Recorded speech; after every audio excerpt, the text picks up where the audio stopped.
And back at the 8-man All-Star Camp and back on the pregame show on KBSV, AM 1190 and FM 105.5, John Swanson with Matt Sqaud of Ashland, who is the head coach of the West Sqaud 2, the Green Squad here at the 8-man All-Stars. And Matt, how's the week going for you so far?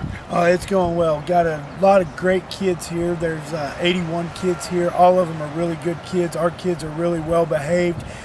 Very professional. We act really well in the cafeteria and in the activities that we perform. You were here last year, and as you get your group, you kind of take a look at, you know what you're getting.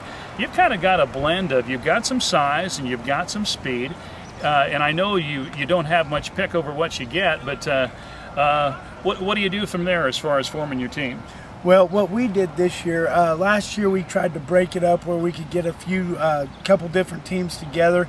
This year we're trying to break it in half where we have 10 on one side, 10 on the other, and then be able to flop them. That way we could keep them running offense and running defense, because all these kids played both sides of the ball, never got to come out. And that's the hardest thing to explain to them is, everybody up here is an all-star. We're going to try to break you in half and then make sure you guys can come out here and play and get your playing time, but we have to share it with the other all-stars. I suppose if you had your choice, size and speed, you probably want a blend as opposed to having a small team with a ton of speed or just a great big team but not so fast.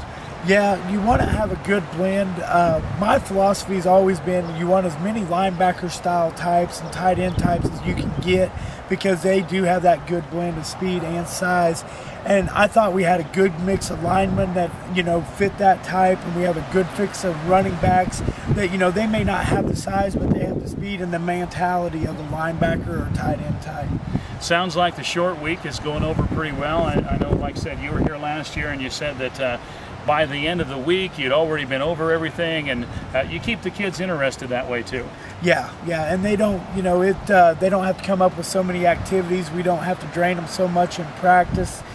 They can go back to their dorm rooms and do some sleeping and stuff, and they just don't think we get in a rut and just stay in the same routine. We can kind of mix things up and let the kids enjoy the week a little more.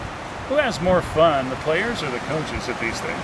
I tell you what, that's a great question. I know us coaches, we live and sleep and breathe football, and getting to be with all the other coaches that are up here. There's 12 coaches up here, and we all just enjoy being around one another, talking football. The kids, they enjoy bantering one another, getting to know one another. And as I told them coming into this week, I got to play up here in 1995, and I still keep in contact with some kids that I played up here in Beloit, and I told them that they're going to make lifelong friendships, and they will just keep them forever.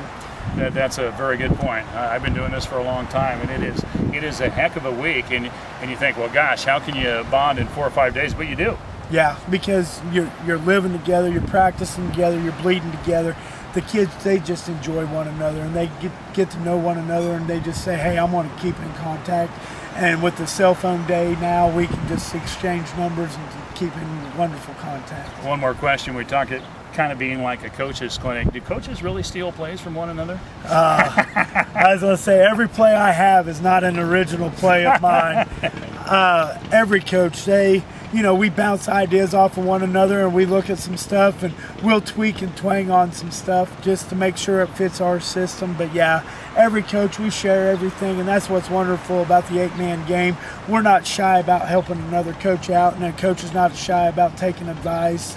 And that's what's wonderful about it. All right, Matt Sqaud of Ashland, thank you so much for your time, and good luck against the East. Hey, thank you very much.